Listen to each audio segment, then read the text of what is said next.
먼저 읽겠습니다.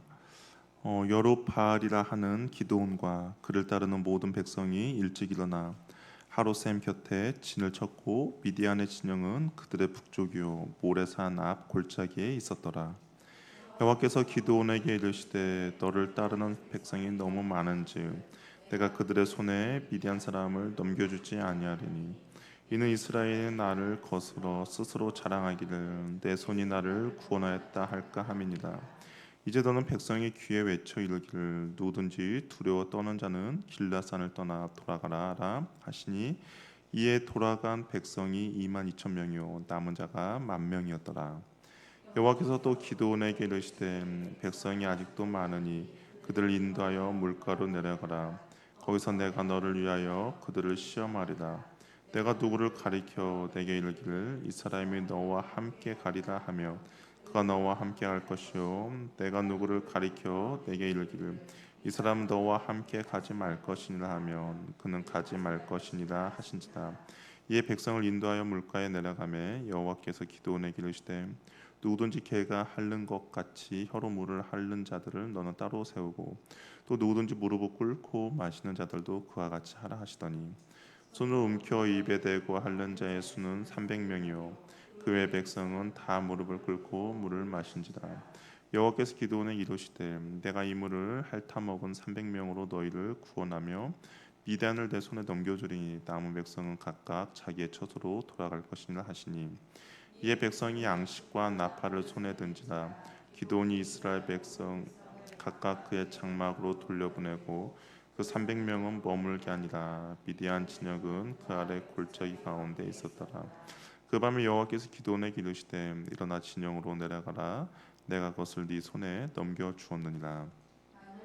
내려가기를 두려워하거든 내 부하 부라와 함께 그 진영으로 내려가서 그들이 하는 말을 들으라. 그 후에 네 손이 강하여져서 그 진영으로 내려가리라 하시니 기드온이 이에 그의 부하 부라와 함께 군대가 있는 진영 근처로 내려간즉 미디안과 아말렉과 동방의 모든 사람들이 골짜기에 누웠는데 메뚜기의 많은 수와 같고 그들이 낙타의 수가 많아 해변의 모래가 많은 같은지라.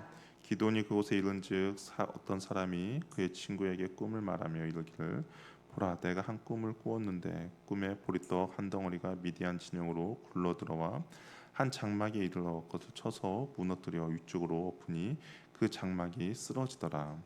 그의 친구가 대답하여 이르되 이는 다른 것이 아니다 이스라엘 사람 요아스의 아들 기드온의 칼이라. 하나님이 미디안과 그 모든 진역을 그의 손에 넘겨 주셨느니라 하더라. 아멘. 우리 계속해서 그냥 기드온의 이야기를 말씀을 나누고 있는데요. 기드온이 미디안 연합군과 전쟁을 시작하려고 하니까 3만 2천 명의 군사들이 모였습니다. 그럼에도 기드온은 전쟁의 승리를 확신할 수가 없었어요. 그래서 하나님께 2번이나 확증을 요구했죠. 우리가 아는 것처럼 양털로 그 확증을 요구를 했습니다. 근데 하나님께서 기드온에게 응답해 주셨어요. 이스라엘은 하롯 샘가에 진을 쳤고 미디안 군대는 이스라엘의 진에서 북쪽 편에 모래 언덕에 진을 다 치게 됩니다. 일반적으로 전쟁을 하면 어떻습니까? 병력의 수와 무기가 그 전쟁을 승리를 이제 좌우하죠. 뭐 지금이야 최첨단 무기를 소유했느냐가 관건이지만 고대에만 해도 뭐 얼마나 많은 병력이 있느냐가 전쟁의 승패를 갈랐습니다. 미디안 연합군의 이렇게 숫자가 몇이냐? 뭐 오늘 읽었던 곳에는 나오지 않는데 우리가 참고해 볼 수 있는 것은 12절인데요. 12절에 보니까 메뚜기의 많은 수와 같고, 그러니까 사람이 메뚜기의 수와 같고 그들의 낙타의 수가 많은 해변의 모래가 같다라고 말하고 있습니다. 다른 장 이제 뭐 8장 같은 거 보면 13만 5천 명이라고 이야기를 하고 있어요.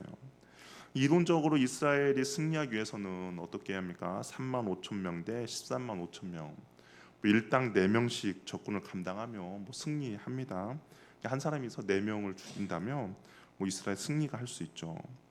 그런데 주님의 생각은 우리가 생각과 좀 다른 것 같습니다. 이스라엘의 입장에서 보면 뭐 한 사람도 아쉽잖아요.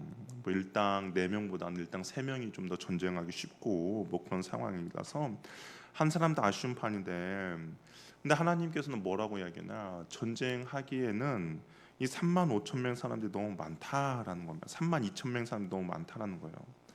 그래서 3만 2천 명의 사람 가운데 미디아 사람들을 보고 두려워하는 사람들을 이제 돌려보내라고 하는 것이죠. 그래서 하나님께서 그들을 너희 손에 넘겨줄 것이다라고 이야기합니다. 이 많은 사람들이 참여를 하면 하나님께서는 내가 한 것이 아니라 너희들이 한 일이다라고 생각하기 때문에 하나님이 숫자를 줄이기를 원하시는 것이죠. 우리도 뭐 그렇지 않습니까? 어떤 일을 할 때 내가 조그마한 공이 그 안에 뭐 들어있다면, 나의 어떤 노력이 들어있다면 그 일은 내가 했다라고 하면서 점점 일을 크게 뻥튀기를 시키는 거죠. 그러나 전혀 뭐 불가능 상황, 어떻게 뭐 할 수 없는 정말 극적인 상황 가운데 그 일이 되어지면 우리 다 누구나 하나님 하셨구나라고 인정할 수밖에 없습니다. 아마 하나님께서도 그걸 이제 바라시는 것이죠. 미디안에 비하면 3만 2천 명의 숫자는 별거 아니지만 또 한편은 이스라엘 입장에서만 보면 이 3만 2천 명의 숫자도 정말 많이 모인 거죠. 뭐 7년 동안 미디안 압박 가운데 너무 무서워서 포도주 짜는 틀에서 밀 타작을 할 정도로 그런 상황 가운데 나팔을 불었는데 3만 2천 명의 사람들이 모였습니다. 정말 많이 모인 숫자죠. 그런데 하나님께서는 아예 처음부터 이 교만의 싹을 자르고자 하십니다. 많은 사람들이 모였을 때 어땠을까요? 기드온이 나팔을 불었더니 사람들이 많이 모였습니다. 아마 기드온의 어깨는 으쓱해졌을 거예요. 뭔가 좀 되려나 보다라는 생각이 있겠죠. 뭐 사람들도 이 사람 저 사람 많이 모인 모습을 보면서 아마 마음 가운데 어떤 담대함, 이 전쟁에 한번 해볼만 하겠구나라는 생각도 생겼을 겁니다. 이런 상태로 전쟁을 한다면 자신의 실력을 과대평가할 것이고 백성들도 승리감에 도취되어서 하나님이 하셨다라기보다는 우리가 했다라는 그런 결론을 내게 될 것입니다. 아마 우리가 다음 주에도 살펴보겠지만 정말 그 우리가 했다, 뭔가 내가 이 전쟁에 기여를 했다라는 그 우려가 현실이 된 것을 보게 되는데요. 하나님이 이러한 사실을 예측하신 것 같습니다. 그래서 이스라엘이 교만해지고 오만해질 가능성을 보신 거죠. 전쟁에서 승리를 거두었다고 해서 만약에 하나님을 망각하게 되면 어떻게 되겠습니까? 이스라엘은 또다시 망하는 길로 가는 거 아니겠습니까? 그래서 하나님께서는 아예 너희들이 했다라는 그 조그마한 공도 그들에게 주지 않기 위해서 숫자를 줄이라고 합니다. 하나님은 이스라엘 백성들 자신 스스로 의지하고 스스로 강하고 교만하기보다는 어떠한 상황과 환경 가운데서도 하나님만을 겸손히 의지하기를 원하셨어요. 뭐 승산이 없는 전쟁 가운데 하나님의 자녀들이 하나님만을 의지하고 하나님의 그 도움만을 구할 수밖에 없는 그 상황 가운데 정말 이스라엘 백성들이 하나님만을 바라보고 하나님만 의지하기를 원하셨죠. 주님이 도와주시지 않는다면 전쟁에서 패할 것이기 때문에 기도할 수밖에 없고, 그리고 하나님만을 붙잡을 수밖에 없는 그 상황을 하나님께서는 만들기를 원하신 겁니다. 하나님 때때로는 똑같은 이유로 우리의 삶을 그렇게 몰아갈 때도 있다라는 것이죠. 우리 힘으로 도저히 해결할 수 없는 그런 상황으로 맞닥뜨릴 수 있는, 그렇게 하나님께서 이끌어 가신다라는 겁니다. 우리의 연약함을 가진 채로 인생을 살아가게 만드는 것이죠. 왜 주님께서는 그렇게 할까요? 왜 연약할 수밖에 없는 상황으로 우리 환경을 몰아가고 왜 정말 그 힘들고 어려운 상황으로 우리를 몰아가겠습니까? 이유는 간단하죠. 그 연약함으로 하나님을 더욱 의지하고 가까이하게 하기 위함이다라는 겁니다. 개인에 따라서는 어떤 뭐 가정의 문제가 있을 수 있겠죠. 뭐 직장의 문제가 있을 수 있습니다. 뭐 자녀의 문제, 남편의 문제, 여러 가지 뭐 사람들과의 관계의 문제 등을 힘들게 하는 그런 이유들이 있어요. 그런데 그런 문제들이 내 삶 가운데 있다라고 했을 때 우리는 하나님만을 더 바라보고 하나님만을 더 의지하게 만드는 하나님께서 그런 상황을 만들어 가신다라는 것이죠. 바울에게도 육체의 가시가 있었죠. 우리가 복음을 들고 세계 선교를 온전히 감당하기 위해서는 어때야 합니까? 건강해야 되죠. 건강한 신체를 가지고 세계 선교를 해야만이 오히려 더 선교함에 있어서 좋은 열매와 결과를 맺을 수 있습니다. 그런데 하나님께서는 오히려 바울에게 육체의 가시를 주셨어요. 왜 육체의 가시를 주셨습니까? 교만하지 말라는 것이죠. 그 너의 능력과 너의 힘을 의지하지 말고 그 힘든과 연약한 가운데 더욱더 하나님을 의지하라라는 겁니다. 우리가 아무 고통 없이 편안한 삶 가운데 정말 교만하게 살다가 하나님과 멀어지는 삶을 하나님과 멀어지는 삶을 사는 사람들은 그 편안함이 오히려 영혼의 해가 되죠. 그러나 부족하지만 연약하지만 하나님께서 나에게 허락해 주신 그 삶의 가시들이 오히려 하나님을 더 의지하게 만들고 하나님을 붙들게 만든다면 그것이 오히려 우리에게 더 큰 축복이며 은혜입니다. 3만 2천 명의 군대를 거느리고 당당한 승리를 거두면서 그들이 교만해서 하나님을 떠나기보다는 훨씬 적은 숫자이기에 어쩔 수 없이 하나님만을 의지하고 하나님만을 붙들고 하나님께 간구하면서 그 겸손히 주님을 구하는 그것이 오히려 더욱더 큰 축복이고 은혜라는 것이죠. 어찌 보면 하나님께서는 이스라엘 백성들이 그것을 원하신 겁니다. 그래서 하나님께서는 이스라엘 백성들의 숫자를 줄이기 위해서 두려워 떠는 자들 이제 돌려보내라고 이야기합니다. 우리 3절 말씀을 한번 같이 읽어보도록 할게요. 한번 읽겠습니다. 시작.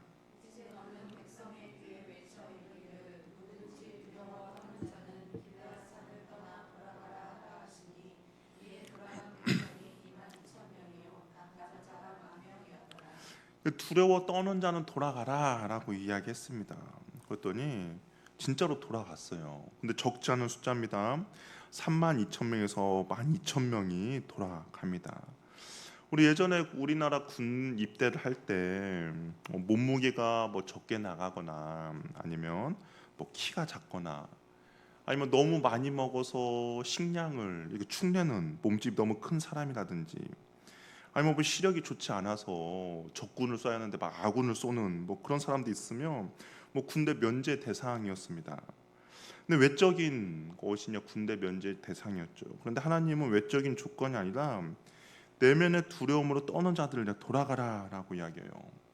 이 두려움에 떠는 자들은 아무것도 할 수 없기 때문인 거죠. 두려움에 떠는 자는 괜히 그 아군의 전의를 떨어뜨리고 오히려 적군의 사기만을 높여줄 수 있기 때문입니다.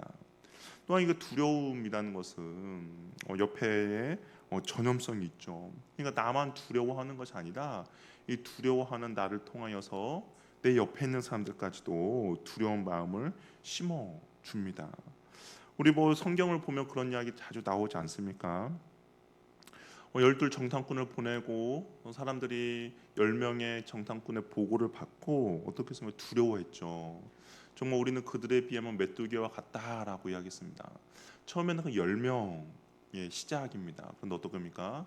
그 10명으로부터 시작된 그 두려움이 이스라엘 전체에 퍼지게 되고 여호수아와 갈렙을 제외한 모든 사람들이 그 두려움에 사로잡히게 됩니다. 그러니까 두려움은 두려움의 노예로 만들어 버리는 것이죠. 또한 이 두려움의 마음은 단순히 그냥 어떤 전염성으로 인해서 사람들의 두려운 마음만 주는 것뿐만 아니라 결국에는 하나님을 온전히 신뢰하지 못함의 결과를 가져오게 된다라는 겁니다. 이 두려움은 환경의 문제로만 끝나는 것이 아니라 하나님을 신뢰하지 못하는 그 불신앙의 모습을 나타나게 된다라는 것이죠. 그래서 이 두려움은 마음의 문제입니다. 두려움을 느끼기 시작한 사람은 환경이 아무리 완벽하고 환경이 아무리 좋아지더라도 계속해서 두려워하는 것이죠. 환경이 나빠서 두려워할 만한 일이 생겨서 뭐 사업이 위기에 처해 있기 때문에 두려워하는 것이 아니라 마음 자체에 두려움이 있기 때문에 상황과 환경이 바뀌어도 여전히 두려워하는 것이죠. 두려움에 사로잡혀 있는 상태에서는 전쟁에서 승리할 수가 없습니다. 왜냐하면 하나님에 대한 신뢰가 없기 때문인 것이죠. 이 두려움은 결국에는 불신앙이에요. 우리가 정말로 하나님의 살아계심을 믿는다면, 하나님이 온 우주를 주관하시고 내 인생을 붙들고 계시며 나를 위하여서 십자가에 죽으실 만큼 나를 사랑하는 것을 확실히 믿는다며 우리는 두려워할 것이 없는 것이죠. 질병을 두려워하지 않을 것입니다. 실패를 두려워하지 않을 거예요. 왜냐하면 그 실패 가운데서도 주님께서 나를 붙들어 주시고 인도해 주실 것을 믿기 때문인 거죠. 심지어는 죽음도 두려워하지 않죠. 죽음 이후에 주님의 그 주시는 은혜로 인하여서 내가 주님과 천국 영원한 영생을 산다라는 믿음과 확신이 있기 때문입니다. 그러나 이 두려움은 결국 이 모든 것들을 믿지 못하게 만드는 바로 불신앙이라는 겁니다. 하나님이 참새도 먹이시고 입히시는 분인데 그보다 더 귀한 저와 여러분들을 그냥 내버려 두지 않으시는 것이죠. 이것을 믿는 사람과 믿지 못하는 사람의 마음의 상태는 분명히 다릅니다. 어떤 사람들은 그 주님을 불신앙으로 인해서 나의 상황과 나의 환경만을 바라보면서 주님에 대한 그 불신앙의 태도를 가지고 있겠지만, 주님에 대한 온전한 믿음이 있는 사람은 상황과 환경이 아무리 척박하고 아무리 어렵더라도 그 주님에 대한 확실한 믿음이 있기 때문에 두려움이 아니라 평강의 마음으로 나아갈 수 있는 것이죠. 하나님은 계속적으로 우리가 계속 말씀을 보고 있지만 여호수아서도 그랬고 계속적으로 이스라엘 백성들에게 두려워하지 말라라고 이야기합니다. 특별히 전쟁의 상황 가운데 주님을 두려워하지 말라고 이야기하세요. 우리 신명기 20장 1절 말씀 우리 한번 같이 읽어보도록 하겠습니다. 한번 읽어볼게요. 시작.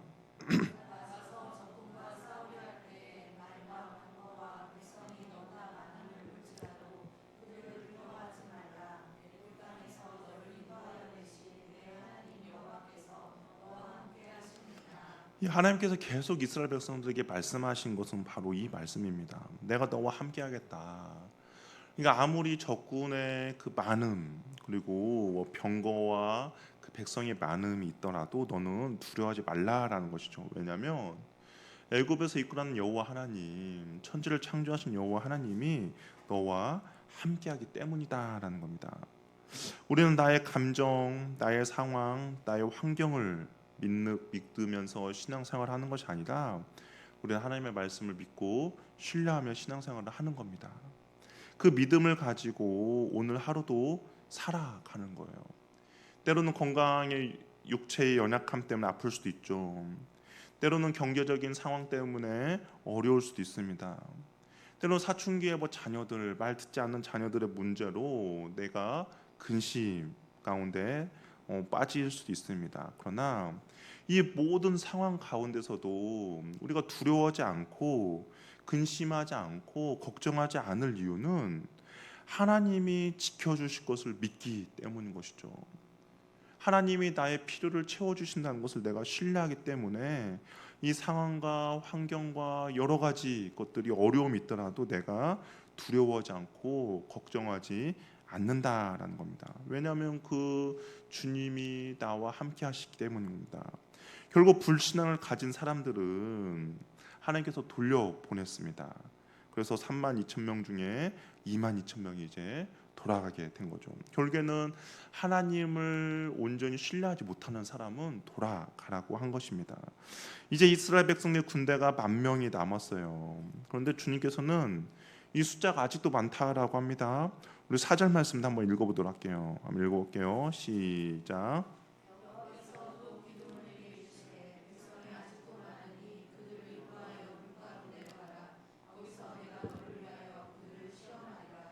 내가 누구를 가리켜 내게 이르기를 이 사람이 너와 함께 가리라 하며 그는 너와 함께 갈 것이요 내가 누구를 가리켜 네가 이르기를 이 사람은 너와 함께 가지 말 것이나 하며 그는 가지 말 것이나 하신지라.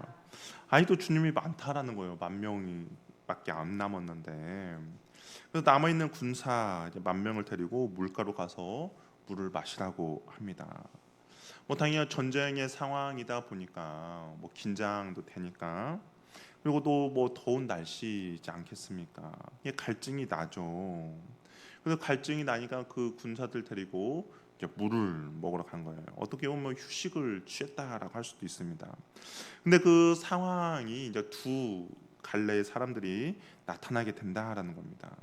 근데 가만히 보니까 9,700명은 시냇가에서 그냥 무릎을 꿇고 물을 마십니다. 아무래도 이제 뭐 지금처럼 수통이 있는 것이 아니니까 물을 마시는 거죠. 근데 무릎을 꿇고 물을 마신 반면에 이 300명의 사람들은 어떻게냐, 손으로 움켜쥐고 혀로 이제 물을 마시는 그 두 부류의 사람이 나타나게 됩니다.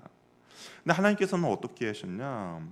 혀로 핥아먹은 그 300명을 하나님께서는 선택하셨어요. 300명과 미디아 연합군과 전쟁하기로 결정하십니다. 하나님께서 이렇게 300명을 선택하신 이유는 뭘까? 뭐 여러 가지 이유가 있겠죠. 뭐 하나님께서는 적은 숫자를 선택하기 위해서 뭐 300명을 선택했다라고 말할 수도 있습니다. 그러나 하나님께서 보신 것은 그들의 태도를 우리가 보았다는 것을 우리가 알 수 있는 거죠. 무릎을 꿇고 물을 마셨다라는 것이 무슨 뭐 큰 잘못입니까? 아니 뭐 큰 잘못 아니죠. 당연히 뭐 수통도 없고 그러니까 무릎을 꿇고 마신 건 큰 잘못은 아닙니다. 그렇게 먹을 수 있어요. 그러나 이 지금 현재 상황이 어떤 상황입니까? 전쟁 상황이라면 이야기가 달라진다는 것이죠. 적군을 바로 눈앞에 두고 있습니다. 그 전쟁을 하고 있는 그런 대치 상황이에요. 그러면 당연히 적을 경계해야 되죠. 적이 어디서 공격이 올지 모르는 상황입니다. 근데 무릎을 꿇고 물을 마셨다는 것은 언제든지 적의 그 공격에 노출되어 있어서 자신이 지금 어떤 상황인가를 온전히 판단하지 못했다는 거죠. 자신의 본분이 무엇인지를 잃어버리고 있는 것이죠. 이들 목마름을 해결하는 데 급급해서 자신이 군사임을 또 전쟁 중에 있음을 까맣게 잊어버렸습니다. 또 하나님은 이것을 뭐라고 표현했냐? 우리 4절에 보니까 내가 시험해 볼 것이다, 시험하신다라고 이야기를 하고 있어요. 물을 마시는 것이 어찌 보면 하나님께서 누구를 택할 것인가에 대한 시험, 테스트였던 것이죠. 우리는 모든 삶 가운데서 주님 앞에 늘 준비된 모습으로 살아가야 한다라는 겁니다. 우리는 우리의 신분이 어떠한 건지 늘 기억해야 한다는 거예요. 하나님 앞에서 행동하고 하나님 앞에서 말을 하고 심지어는 우리의 생각조차도 그리스도인답게 해야 한다라는 겁니다. 그러니까 나의 삶이 나의 신분이 내가 어떤 존재인지를 우리는 늘 기억해야 하는 것이죠. 그러면서 그 기억함으로써 우리가 말하는 거, 행동하는 거, 우리의 생각조차도 그 주님 앞에 그리스도인으로 부끄럽지 않게 해야 한다는 것이죠. 하나님 우리의 일상 생활을 달아보시는니다. 그리고 일상 생활 가운데 하나님께서는 정말 그리스도인의 본분을 잃지 않고 살아가는 그 사람들을 통하여서 주님은 하나님의 일을 하신다라는 거죠. 우리가 다 아는 것처럼 코람데오 삶이 바로 그런 삶입니다. 그냥 사람들이 보는 앞에서만 내가 그리스도인답게 행동하는 것이 아니라 내가 하나님의 자녀임을 알고 어느 상황이든지 어떤 환경이든지 그 주님의 자녀됨을 잃지 않고 살아가는 그 모습을 주님께서는 우리를 달아보시는 것이죠. 아주 작은 부분까지도 충성되고 성실하게 우리는 감당해야 할 것입니다. 그럴 때 하나님께서 복되게 우리를 쓰임 받고 우리를 사용하신다는 거죠. 요즘 우리 큐티 본문에 그런 거 아니겠습니까? 큐티 본문에서도 계속적으로 주님께서 말씀하시는 것이 충성된 종에 대한 이야기를 하시죠. 충성된 종은 어떻습니까? 주님이 있고 없고 상관하지 않고 온전히 자신에게 맡겨진 것이 무엇인지 그 일을 충성되이 감당하는 것이 충성된 종입니다. 우리의 신앙생활도 마찬가지죠. 주님께서도 우리를 달아보십니다. 이 사람이 충성된 종인지 아니면 게으르고 악한 종인지를 달아보시는 것이죠. 그런데 그 말씀 묵상해보면서 알겠지만 충성된 종에게는 주님께서 늘 칭찬이 따른다는 거죠. 항상 그 충성된 종에서는 주님께서 칭찬을 따르고 그 칭찬으로만 끝나는 것이 아니라 주님께서 이 땅 다시 오실 때 주님께서 큰 복을 상급을 허락해 주신다라고 말씀하고 있습니다. 저 여러분들이 하나님의 자녀임을 잊지 마시고 어떤 상황과 환경 가운데서도 그 주님의 자녀답게 행동하며 나아가는 은혜가 있기를 바랍니다. 주님께서는 그 사람을 사용을 하시는 것이죠. 하나님은 이제 이 300명으로 하나님의 구원을 이루고자 하십니다. 32,000명에서 300명으로 줄었어요. 100분의 1로 숫자가 줄어들었습니다. 그렇지만 처음부터 이 전쟁은 사람이 하는 전쟁이 아니죠. 하나님의 전쟁입니다. 병사들의 숫자가 중요한 거 아닙니다. 여기서 중요한 것은 하나님 온전히 신뢰하며 나아가는 것이 바로 이 전쟁의 중요함입니다. 그럼에도 기드온의 마음 가운데 걱정과 불안이 가득했어요. 상식적으로 맞지 않는 상황이 펼쳐졌기 때문입니다. 그런데 하나님께서 밤에 기드온에 나타나셔서 내려가라는 거예요. 우리 9절 말씀 한번 같이 읽어보도록 하겠습니다. 한번 읽어볼게요. 시작.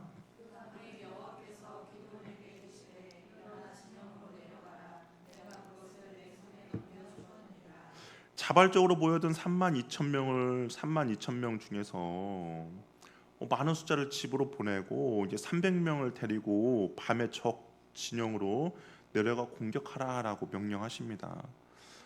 기도는 그럴 만한 준비도 아직 안 돼 있고 그럴 분위기도 아니죠. 사람들 다 떠나갔는데 어떻게 전쟁할 분위기겠습니까? 여전히 그 두려움을 떨쳐내지 못하고 있었어요. 이때 하나님의 기도원의 문제를 파악하십니다. 그러면서 이렇게 이야기하세요. 우리 10절 11절 말씀도 한번 같이 읽어보겠습니다. 시작. 만일 네가 내려갈 두려워하거든 네 부하 부라와 함께 그 진영으로 내려가서 그들이 하는 말을 들으라. 그 후에 네 손이 강하여져서 그 진영으로 내려가라 하시니 기드온이 이에 그의 부하 부라와 함께 군대에 있는 진영 근처로 내려간즉. 하나님께서 우리가 또 하나님을 좀 볼 수 있는 것이 막무가내가 아니다라는 겁니다. 그렇죠?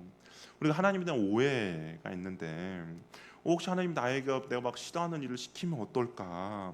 내가 싫어하는데 막 아프리카로 가라고 하면 어떨까라고 막 생각할 수도 있어요. 그런데 여기 보면 알겠지만 기드온이 두려워하고 있었어요. 어, 미디안 진영으로 내려가는 걸 두려워하고 있었습니다. 그때 주님께서 어떻게 해요? 그 두려워하고 있는 걸 아셨죠. 두려워하고 있는 걸 아십니다. 그래서 그랬더니 야 그러면 그 두려워하지 말고 내가 그 너에게 준 어떤 확신 사인을 줄 테니까 한번 네 부하 부라와 함께 한번 미디아 진영으로 가봐. 그러면 그 어떤 들려지는 말이 있을 거야. 그것을 통하여서 내가 너와 함께한다라는 그 확신을 갖기 바란다라고 이야기합니다. 그래서 이제 기도원이 아니나 다를까 그 부하 부라를 데리고 미디안 진영 갑니다. 미디안 병사들이 하는 말을 엿들어요. 그래서 기드온의 이제 두려움을 하나님께서 제거하고자 하는 것이죠. 이 기드온이 갔더니 그 거기 이제 보초병들이겠죠. 남들 다 자니까 그 진영을 지키는 보초병이 자기 친구에게 꿈 이야기를 합니다. 근데 꿈 이야기가 뭐냐면 보리떡 한 덩이가 미디안 진영으로 굴러 들어왔다라는 거예요. 그래서 그 한 장막이 이르러 그것을 쳐서 다 무너뜨렸다라는 이야기합니다. 야, 내가 어제 꿈에 어떤 보리떡이 왔는데, 근데 그 보리떡이 우리의 진영을 다 무너뜨렸어라고 했더니 그 꿈 이야기를 듣던 친구가 이렇게 이야기해요. 야, 그 보리떡은 기드온의 칼인가 보다. 하나님이 그의 손에 미디안 우리 모든 진영을 넘겨 주었다라고 하는데 그 보리떡이 기드온의 칼에 대해서 우리를 다 무너뜨리는가 보다라고 이야기하게 됩니다. 기드온이 그 이야기를 듣고 전쟁에서 승리할 것을 확신하게 되는 것이죠. 이 보리떡 한 덩어리라고 이야기했는데 이 덩어리라는 단어가 말라 비틀어졌다라는 뜻이 있어요. 그러니까 보리떡도 온전한 보리떡이 아니에요. 말라 비틀어진 보리떡입니다. 아마 기드온이 확신할 수 있었던 것은 이 보리떡이 자신들이라는 것을 확신했죠. 왜냐하면 이 기드온과 그의 군사들의 처지가 바로 이 보리떡과 비슷했기 때문입니다. 갓 구운 빵도 아니죠. 밀 수확을 갓 끝낸 후에 갓 도정한 밀로 만든 빵도 아닙니다. 자신들의 신세가 어떤 신세였어요? 미디안을 피해서 어디 숨어가지고 정말 그 밀을 타작했던 그런 상황입니다. 그런 상황에서 보리떡을 만들어봐야 얼마나 보리떡이 뭐 맛있는 보리떡이 나오겠습니까? 그 더군다나 말라 비틀어졌다는 거예요. 오래전에 자신들의 그 미디안으로 인해서 고난과 고통 가운데 있는 자신들의 신세, 이스라엘의 신세, 기드온과 함께한 군사들의 신세라는 것을 기드온이 알아차렸죠. 뭐 우리도 말하면 어떤 거겠습니까? 우리도 말하면 우리는 뭐 보리떡 안 먹죠. 우리는 어떤 거가 있을까요? 이렇게 음, 먹을 거 없고 정말 볼 것 없는 그 상황. 우리는 보통 무슨 떡이라고 하죠? 개떡이라고 하죠. 개떡. 우리는 아마 개떡 이거 비슷한 건데 그랬을 것 같아요. 근데 그 떡 때문에 장막이 무너졌다라는 미디안 군사 해목은 하나님이 기드온에게 주신 메시지라는 것이죠.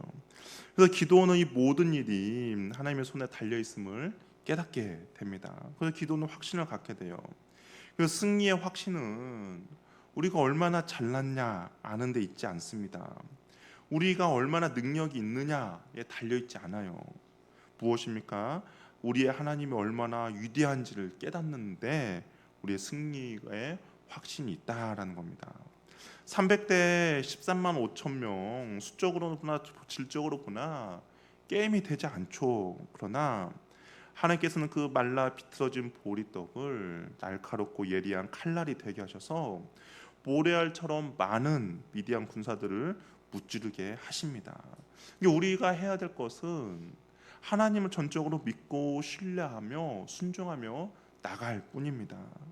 기도는 확신을 가지고 300명을 이제 세 세대로 나눠요. 그러니까 300명밖에 없게 100명, 100명, 100명씩 나눕니다. 그리고 각 손에 나팔과 빈 항아리를 들고 그리고 항아리 안에는 횃불을 감추게 합니다. 그 미디안 진영 주위를 둘러쌌죠. 에워쌉니다. 그리고 시간이 한 자정쯤 됐어요. 그 300명 사람들이 일제히 나팔을 불고 항아리를 깨트립니다. 그리고 고함을 질러요. 여호와를 위하여 기드온을 위하여라고 소리를 지릅니다. 그러니까 곤히 자고 있던 미디안 군사들은 정신을 못 차리죠. 뭐 큰일 났다 생각이 들 겁니다. 뭐 다름질하고 부르짖으며 도망합니다. 근데 그것으로 끝난 것이 아니에요. 뭐 보면 알겠지만 미디안 연합군이죠. 미디안 사람들만 있는 것이 아니라 분명 여기에는 여러 가지 사람들이 섞여 있습니다. 여러 민족도 섞여 있어요. 그러니까 잠결에 자기들끼리 서로 칼로 치게 하는 일이 벌어집니다. 자중질환이 일어났죠. 미디안 진영이 완전히 초토화가 됩니다. 겨우 자신들의 목숨을 건지고 도망하더란 그 방백들도 그리고 오렙과 스앱 아마 그 미디안 진영의 장군들이었던 것 같아요. 모두 잡혀서 죽임을 당하게 됩니다. 순식간에 13만 5천 명의 군사들이 전멸을 당하게 되고 기드온과 이스라엘 백성들이 일반적인 승리로 끝을 맺고 맙니다. 300명의 사람이었지만 오늘 성경을 보니까 300명의 사람들이 하나도 다쳤다라는 이야기가 나오잖아요. 이게 하나님이 하신 거죠.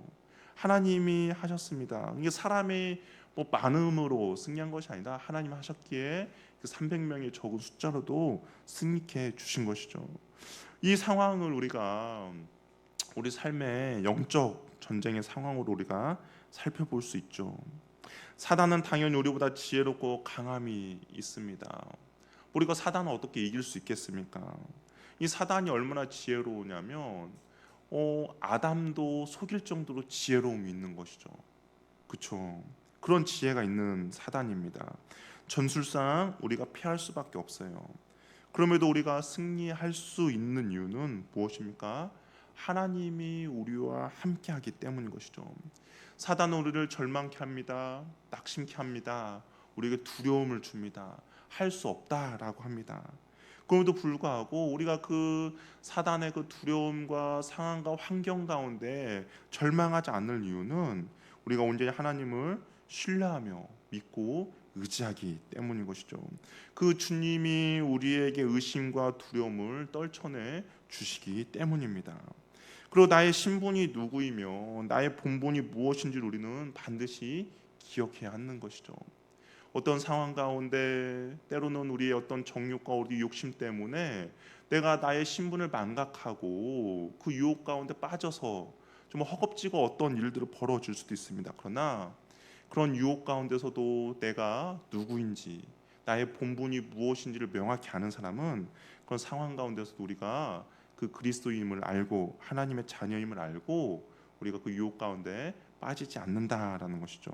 내 본분이 무엇인지를 기억하여서 우리가 주님 앞에 성실하게 충성되이 날마다 나아가는 은혜가 있기를 바랍니다. 그럴 때 우리가 날마다 영적 전쟁 가운데 승리할 수가 있다라는 것이죠.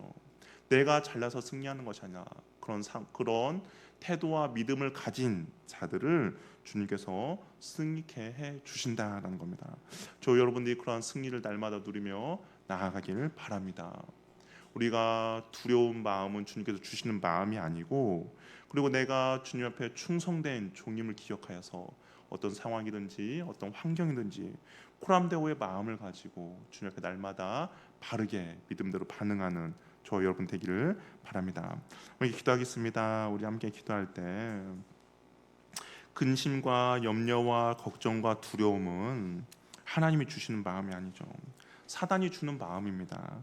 우리를 낙심케 하기 위해서, 우리를 절망 가운데 하기 위해서, 우리를 정말 어떤 상황 가운데 행동하지 못하게 해서 사단이 주는 마음입니다. 우리 그냥 기도, 하나님, 내가 주님을 더욱더 신뢰할 수도 도와주시옵소서. 불신앙이, 주님을 온전히 신뢰하지 못함이 내 가운데 가득한 것이 아니라 내가 주님을 더욱더 신뢰하는 믿음을 허락해 주시고, 그리고 주님을 믿고 신뢰함으로 나가면서 이 두려움이 아니라 주님께서 주신 평강이 내 가운데 넘쳐나게 해달라고. 우리도 행동과 말과 생각조차도 하나님, 내가 그리스도 다음을 나타낼 수 있도록 나를 붙들어 달라고. 주님 앞에 충성되고 신실하며 성실하게 주님께서 나에게 맡겨진 그 사명 본분을 잘 감당할 수 있게 해주셔서 주님께 칭찬 듣고, 또한 주님께서 우리를 위해서 예배해 놓으신 그 은혜와 복을 누릴 수 있도록 우리에게 은혜를 베풀어 달라고. 또 우리 교회와 나라와 민족을 위해서 함께 기도합시다. 이 나라가 하나님 여러 가지 어려운 상황 가운데 있습니다. 그러나 주님의 그 도우심으로 이 어려운 상황들을 잘 극복할 수 있게 달라고. 주님께서도 우리가 나라와 임금과 유정자를 위해서 기도하라고 했습니다. 왜냐하면 나라가 평안해야 우리가 온전히 신앙생활을 할 수 있다 때문인 것이죠.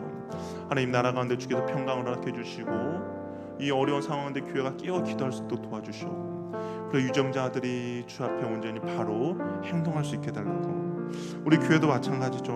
우리 교회도 바로 깨어 있어야 합니다. 그래야 우리가 신앙생활함에 있어서 기쁨과 또 주님 온전히 예배하며 집중하며 나아갈 수 있죠. 하나님, 우리 교회 가운데 주께서 주신 은혜가 마르지 않도록 도와주시고, 우리 교회 가운데 하나님의 임재가 날마다 넘쳐서 우리가 주님을 찬양하고 예배함이 우리의 기쁨이 되는 그런 교회가 되게 달라고.